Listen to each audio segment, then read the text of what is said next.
여러분들, 우리는 바르게 진리의 말씀을 분별해야 됩니다. 목사는 어디까지나 하나님 말씀으로 이 구약 속에 또 신약 속에 있는 이 말씀, 제가 오늘 이 제목을 일부러 왜 복음을 알고 믿는 성도는 이라고 이 사순절 기간의 제목을 만들었냐면, 목사들은 성경에 있는 말씀을 가지고 잘못 해석한 분들이 참 많이 있습니다. 무조건 어떤 목사는 구약에 있는 성서는 율법이고 신약에만 복음이다 이렇게 말합니다. 그런데 그러지 않죠.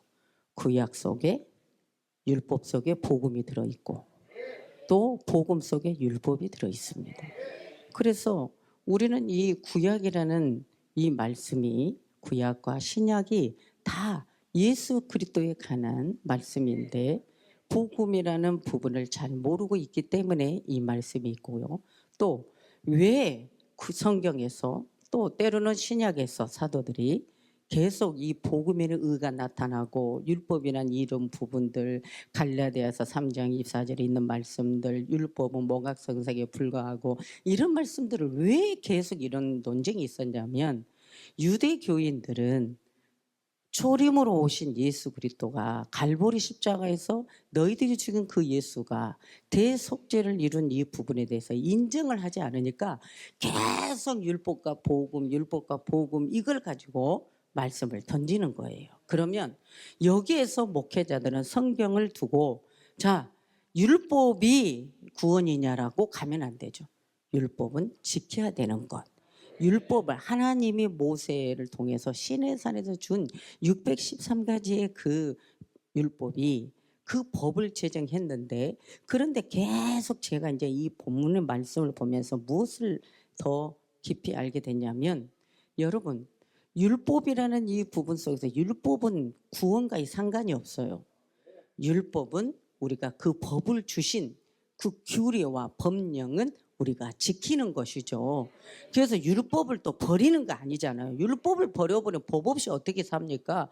법이 있어야 우리나라도 법규를 지키고 사는 것처럼 이 법을 이제 죽이는 법, 이 사망의 법, 정죄하는 법, 용서하지 않는 법, 이것을 예수가 오셔서 완성하셨다. 예, 그래서 우리는 이 생명 피의 복음을 우리가 정확하게 알아야 된다는 거예요. 그래서 우리는 이 율법을 축소시키는 말씀들이 이제 가장 중요한 부분만, 시편에서 15편에 가서 보면은요, 다윗이 그 율법을 11가지로 축소해서 나오는 말씀이 있어요. 여호와여, 주의 장막에 거할 자 누구며 주의 성산에 거할 자 누구니까? 라고 물으면서 11가지 율법을 거기에 담았는데, 정직하게 행해라, 공의를 일삼아라, 그 마음에 진심을 말해라, 그 혀로 절대로 참수하지 말아라, 그 벗에게 행하지 말아라, 그 이웃을 해방치 말아라, 그 눈은 망령된 자를 멸시하며 여호와를 두려워하는 자를 존대하며, 그 마음에 서운하는 것은 해로울지라도 변치 아니하며 별리로 대금치 아니하며 뇌물을 받고 무지한 자를 해치 아니하는 자니 이런 일을 행하는 자는 영영이 요동치 아니하리라. 자, 이런 말씀이 이렇게 갔어요. 그런데 이사야로 가서는, 이사야 선지자는 56장에 가서는 6가지로 딱 축소를 해버려요. 그리고 이사야 33장 15절 16절에 가서도 거기도 똑같아요. 오직 의롭게 행해라, 정직하게 말해라, 토색한 재물을 가정하게 하지 말아라, 손을 흔들어 뇌물을 받지 않게 길을 막아서 피 흘리, 이런 말씀, 똑같은 말씀들을 이렇게 있는데, 또 미가서에 가서 보니까 미가는 3가지로 딱 축소를 하는 거예요. 미가서 6장 8절에 보니까. 왜 이 말씀을 가야 되냐, 오늘 복음을 알고 믿는 자들은 정확하게 성경을 알고 예수를 믿어야 되니까 여러분들에게 이 말씀을 전하는 거예요. 사람아, 주께서 선한 것이 무엇임을 내게 보이셨으니 여호와께서 내게 구하시는 것이 공의를 행하며 인자를 사랑하며 겸손히 내 하나님과 함께 행하는 것이 아니냐. 그런데 오늘 이 본문의 이사야 56장 1절에서 이사야는 율법을 2가지로 딱 축소해 버립니다. 뭐라고? 여호와께서는 이같이 말씀하시되 너희는 공평을 지키며 계획한 거래. 의를 행하라. 나의 구원이 가까웠고 나의 의가 쉬 나타날 것이다. 메시아가 이 땅에 오실 거에 대해서 이제 율법의 완성자가 오실 거에 대해서 계속 말씀을 하는 거예요. 그런데 하박국 선지자도 마찬가지예요. 하박국 2장 4절은 마찬가지예요. 보라 그의 마음은 교만하며 그의 속에서 정직하지 못하니라. 그러나 의인은 그 믿음으로 말미암아 살리라. 로마서 말씀하신 대로, 히브리서 말씀하시는 대로 믿음장에 가서 이것을 또 하박국 선지자가 또 예언을 합니다. 여러분, 성경은 구약이 율법으로 끝나는 게 아니다. 율법 속에 복음이 들어있다. 예수가 숨겨져 있다. 그래서 숨겨져 있는 예수가 신약에 와서 이렇게 드러내는데, 그러니까 하박국 선지자는 오직 의인은 믿음으로 살아야 된다. 그러니까 믿음이 있으면 율법은 자동적으로 지켜진다는 것이죠. 그래서 예수가 항상 먼저라는 거예요. 그러니 왜 이런 말씀 점점 들어졌느냐? 소선지자들이 여기서 나타나 말라기서에서 봐도 여러분 이런 말씀들이 여러 군데 나오는데 시간이 없기 때문에 할 수가 없죠. 그렇지만 여러분, 이스라엘 백성들이 애굽에서 430년의 기간 동안 아부끼였습니다. 자, 그래서 이스라엘 백성들이 보세요. 애굽에서 나와서 광야에서 하나님이 만나를 주셔서 먹었어요. 만나를 주어서 모아다가 여러 가지 방법으로 만들어서 떡을 만들어 먹었어요. 근데 예수님이 초림으로 오셔서 들판에서 어떻게 했죠?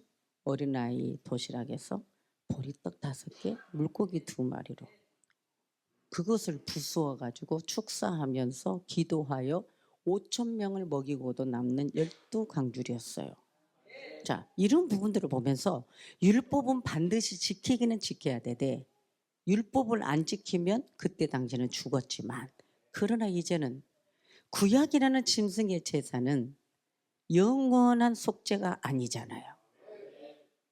구약에서는 누군가가 대신 죽어야 된단 말이에요. 짐승이 죽었어요. 그런데 이제는 어떻게 하죠? 실제 오신 원형 되신 예수 그리스도는 이제는 짐승이 죽는 것이 아니라 유월절, 이스라엘 백성들이 유월절 어린 양을 잡아서 여러분 피를 우슬조에, 그래서 좌우 문인방에 바르는 곳에만 죽음의 사자가 지나가고, 안 죽었잖아요. 바르지 않는 것은 죽었어요. 자, 이런 부분들을 보면서 여러분들은 성경이라는 이 부분이 우리가 육맥으로만 가서 이 말씀을 끝내버리면 오늘날처럼 엉뚱한 곳에다가 외치고 여러분 정죄하고 죽이고 저주하고 막 한 나라를 놓고 이렇게 하는데, 한 영혼이라도 잘못되면 큰일 나잖아요. 오늘 예수가 왜 오셨는데, 왜 하나님의 보좌를 비워놓고 오셨는데,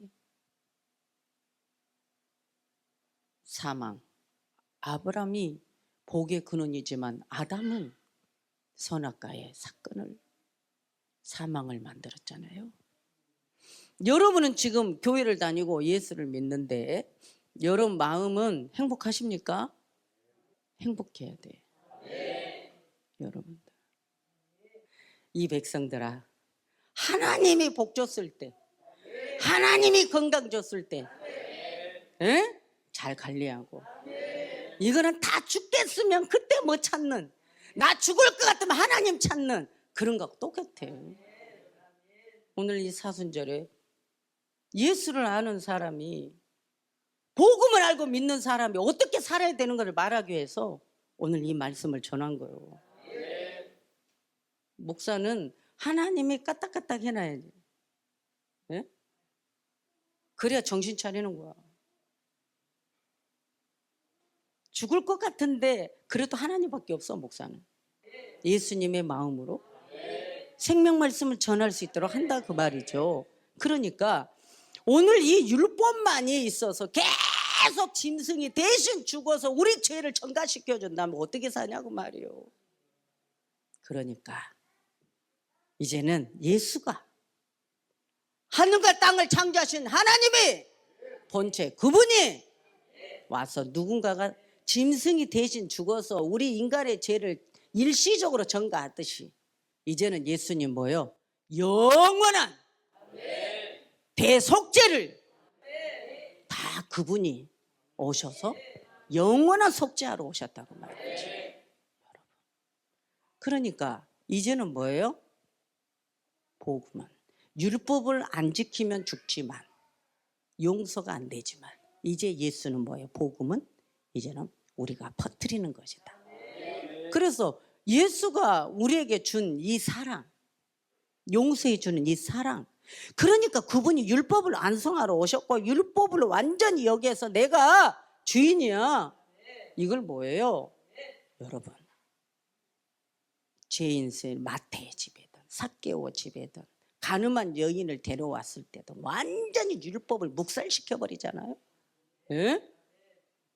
죄 없는 자가 먼저 돌로 치라 그거야.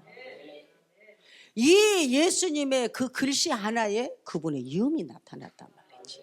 예? 율법은 가려져 버리고 예수 완성자가 그 말 글씨 하나에도 능력이 나타나더라 그 말이에요. 그러니까 그분은 죄인을 정죄하지 않고 용서하며 그러면서 뭐라겠어요? 다시는 그 죄를 짓지 말라. 이것은 율법에 대해서 말한 거예요. 다시는 죄 짓지 말라. 그런데 율법 뭐예요? 죄를 지었으면 그대로 받아야 된단 말이에요. 그런데 예수는 다시는 죄 짓지 말라. 율법 지켜. 간음죄 짓지 마. 이거 말한 거예요. 그러고 나서 나는 너 용서한다. 이게 복음이란 말이에요. 그런데 이런 목사들이 정죄하고 죽이고 저주하고 엉뚱한 곳에 지금 막 마귀들이 불질러 놓고 있단 말이죠. 이것에 대해서 여러분들은 우리가 말씀으로 서야 됩니다. 하나님이 이 복음을 든 목사들을 통해서 이 세상을 용서하고 사랑하고 축복하고 여러분 생명의 말씀을 줘야 되는 이 세상이 서로 화합을 시켜야 돼. 왜? 오늘 이 고린도전서 이 말씀에서 여러분들이 잘 들어야 됩니다. 고린도 교회가 이제 예배하러 왔을 때 상류층, 중류층, 하류층이 있는데 잘 사는 사람들은 일찍 교회 와서 노니까 놀고 먹으니까 부자니까 일찍 교회 와서 서로 예찬을 하는 거야. 그런데 하루하루 벌어서 먹고 사는 사람들은 일 끝나고 노동일 일 끝나고 교회로 오니까 늦게 와. 그런데 서로 편당이 생기네. 말씀이 그러면서 성찬을 얘기한 거예요. 가난한 사람이 오면 여러분 이 말씀에 업신 여겼대. 빈궁한 자가 오면 부끄럽게 여겼대. 오늘날 이 고린도 교회가 했던 것처럼 우리 한국 교회가 그러고 있잖아요. 저는 성도 시절부터 이런 말씀을 읽으면서 그래서 제가 엉뚱한 데 빠진 게 뭔지 알아요? 목사가 되면 교회를 하면 불쌍한 사람, 예? 이런 사람 저런 사람 다 살려야 되고 데리고 먹여야 되고 그러면서 목회하다 보니까 당한 게 많은데 여러분들 오늘 너희가 먹고 마실 집이 없느냐? 이게 뭘까요? 예배 드리러 왔는데 지금 잘 사는 것들은 일찍 와가지고 서로 잘 사는 사람들끼리 밥을 먹는 거야. 그래 늦게 오는 사람들 어려운 사람 늦게 오면 밥 줄 줄도 모르고 가난한 사람들은 먹을 것도 벌써 달라. 그래 이제 그래서 이 말씀을 하는 거예요. 너희가 하나님의 교회를 없으면 여기냐? 이게 무슨 말씀일까요? 예수님은 이 땅에 초림으로 오셔서 죄인들에게 먼저 다가갔고 병든 자에게 먼저 갔고 죄인들에게 먼저 갔고 옥에 갇힌 자에게 먼저 갔고 가서 같이 식사를 했고 용서를 했어. 그때마다 바리새인들은 저 뭐야? 왜 죄인 집에 가는 거야? 그때 당시 새를 뜯어서 새 걷어들이는 사람들 사람 집 취급을 안 했거든. 왜? 못된 짓을 했겠지. 근데 예수님은 일부러 가난한 사람, 병든 사람, 응? 죄인들에게 먼저 가는 거예요. 예수는 완전히 이 복음 전하는 게 완전히 거꾸로 가는 거야. 오죽하면은 가늠한 여인을 왜 법정으로 가야지 예수님께 오냐고. 지금 예수님 고소할 조건을 찾으려고. 저자가 말이야, 쥐가 무슨 메시아라고? 쥐가 뭔데? 근데 예수님은 말로도 안 하고 글씨를 써서 죄 없는 자가 먼저 돌로 치라 하니까 다 도망갔잖아요. 그러면서 그 여인에게 뭐라고? 여인아, 머리를 들으라고 말이에요. 네 주위에 너를 죽일 사람 아무도 없다. 너와 나만 있어. 다시는 죄 짓지 말라. 율법을 얘기하면서 나는 너를 용서한다. 정죄하지 않는다. 이게 복음이란 말이죠. 이게 복음인데 오늘날 우리의 마음 중심에 목사부터가 이 복음이 안 들어있다는 거야. 복음은 정죄가 아니에요. 생명이에요. 살리는 거예요. 용서하는 거예요. 주는 거예요. 그런데 그 본질을 모르는 거예요, 목사들이. 우리 교회 저부터 우리 부교육자들부터 우리 직분자들 우리 장로님 안수집사 권사 모두가 다 여러분 복음 안에 사십시오. 복음에는 사랑입니다. 용서입니다. 이것이 안 된 거예요. 그러니까 이제 너희들 뭐예요? 빈궁한 자들을 부끄럽게 해?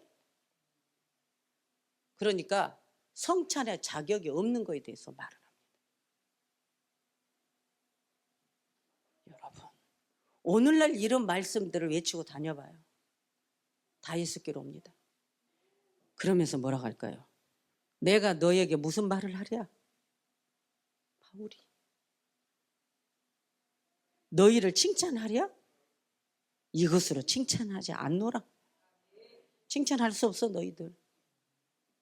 응? 너희들 먼저 밥 먹고 가난한 자 오니까 깔보면서 부끄러운 자가 부끄럽게, 가난한 자 오니까 부끄럽게. 너희들 밥 먹는 거 예찬하는 게 교회에서 먹어야 돼? 아니었거든. 너희들이 이렇게까지 사람을 말이야, 편당을 가르면서 교회 와서 밥 먹어? 교회는 예배하는 곳이야. 그런데 여기서 성찬의 한 떡덩이를 얘기합니다. 한 공동체인 걸 여기서 말하기에 성찬식을 얘기합니다. 여러분,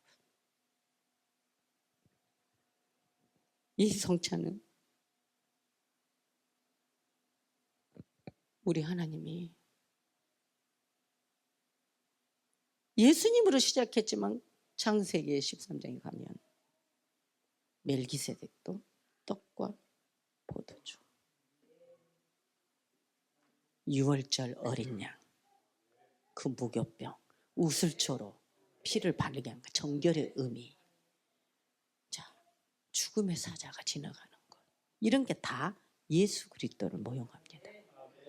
그런데 지금 이 성찬의 떡은 원래 한 덩이입니다. 떡덩이 한 덩이를 가지고 와서 떼어서 먹는 겁니다. 이건 뭘 의미합니까? 교회 안에 교우들은 서로 한 공동체인 걸 말합니다. 서로 갈라지는 것이 아니라는 거죠. 그러면 우리가 이 성찬을 할 때 예수님이 성찬을 하면서 자, 한 덩이를 떡덩이 하나에 무급병을 떼어서 먹게 했습니다. 제자들에게. 이거는, 이 떡은 내 몸이다. 그리고 식후에 잔을 가지사 먼저는 축사를 했고 그리고 나서 포도주를 마시면서 이건 내 피다. 여러분, 그럼 뭐냐? 구약에서 피를 발라. 오늘 우리가 이 성찬을 하는 거는 내 몸에 바르는 걸 의미하는 거예요. 정결. 이제는 예수인간 내가 하나님의 자녀. 그래서 우리 주님 뭐라겠어요? 이거를 주님이 우리가 다시 재림하실 때까지 기념하래. 그러니까 너희들은 지금 상류층, 중류층, 하류층 갈라놓고 너희들 생각이 하나가 되지 않고 한 공동체가 안 된 너희들, 가난한 자를 부끄럽게 여기는 너희들 성찬할 자격이 없어. 이 성찬을 해야만 하나님과 하나가 되는 거야. 무교병의 떡이 예수님 몸이요, 포도주가 예수 피, 생명. 그래서 오늘 우리는 이 성경 말씀 속에서 그리스도를 발견해서 우리가 어떻게 사는 것이 이 마지막 때 중요한 거를 계속 막 종말에는 사랑이 식어지지 말라. 성도들이 서로 사랑하고 용서하고 서로 섬기고 대접하고, 이게 뭘까요? 하나님의 속성의 마음이 사라지는 시대가 이 악한 시대라. 그러니까 교회 안에서는 성도들이 마음이 서로 사랑하라는 거야. 서로 겸손하라는 거야. 서로 선하게 살아라는 거야. 그것이 안 되면 안 된단 말이죠. 그러니까 우리 교회 성도들은 뭐예요? 으르릉 하는 거 없단 말이죠. 으르릉 했다는 제가 그냥 두질 않죠. 할렐루야. 네, 날마다 서로가 행복해라. 여러분,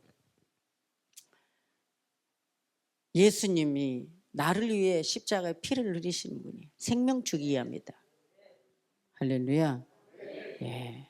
그러니까 오늘 여러분은 우리 머리부터 발끝까지 예수님 말씀으로 정결하고, 날마다 우리는 예수님의 자녀로서 우리가 살아가야 된다. 할렐루야. 그래서 이 성찬을 하려면, 이 성찬 안 하면 안 돼. 여러분, 성찬은 한 번이 아니야. 네? 여러 번 뭘 어떻게 하든 여러 번 하는 거에 대해서 이제 교회가 다 알아서 하겠지만, 여러분 세례는, 물세례는 딱 한 번이잖아. 근데 성찬은 자주 해야 된단 말이죠. 그런데 이 성찬의 자격 조건이 너희들 이렇게 하면 안 된다 그거예요. 할렐루야. 그래서 예수님이 이렇게 했는데 너희들이 어떻게 교회 안에서 이렇게 할 수가 있어? 여러분, 우리는 성찬식 때 그냥 집어서 이렇게 먹지만은, 원래는 옛날에 그래서 우리가 카스테라 빵 모양 같은 거, 그거는 방부제가 들어가서 지금은 하면 큰일 나잖아요. 또 한 덩어리로 이렇게 뜯어서 이렇게 먹은 거야. 예수님 몸 하나, 예수님 한 몸이 전 세계가 예수님을 뜯어 먹은 거야. 예를 들자면 예수님이 온 인류와 나를 위해서 십자가에 죽으심, 그것은 복음, 생명이다. 그러니까 용서해야 된다. 그래서 이제 여러분들이 말씀으로 분별해서 복음을 알고 믿는 성도는 용서와 사랑이다. 그리고 이제는 우리의 행동으로 퍼날라야 된다. 예수가 없으면 이 세상은 구원이 없습니다. 아멘이죠. 그래서 교회 안에 누가 어려운가? 누구를 용서해 줘야 되는 대상인가? 뭔가, 저도 그러거든요. 예? 저도 담임 목사는 부교육자를 많이 봐. 바른 마음을 가졌나 안 가졌나, 아이 저 자식 저 새끼, 아유 저 소갈머리는 보이니까 갑자기 그냥 한 대 확 이렇게 해버리고 싶네. 나도 해요. 예? 그런데 해. 그런데 내가 그거를 정죄할 수가 있나, 뭐 할 수가 있나, 안타까운 거지. 예? 저 마음으로 생명이 나갈까? 여러분, 진짜 생명은요, 예수님이 온통 예수님 마음은 은혜와 사랑이야. 너를 위해 희생을 왔다는 거야. 내가 너를 위해 죽으러 왔어. 내가 너를 위해 죽은다니까. 여러분, 이 마음이 철철철철 흐르니까 그분에게 생명이 나간 거죠. 말씀을 일단은 다 할 수가 없어서 이 복음을 알고 믿는 성도는 이렇게 해야 된다. 이것으로만 오늘 말씀을 끝내겠습니다. 기도합니다.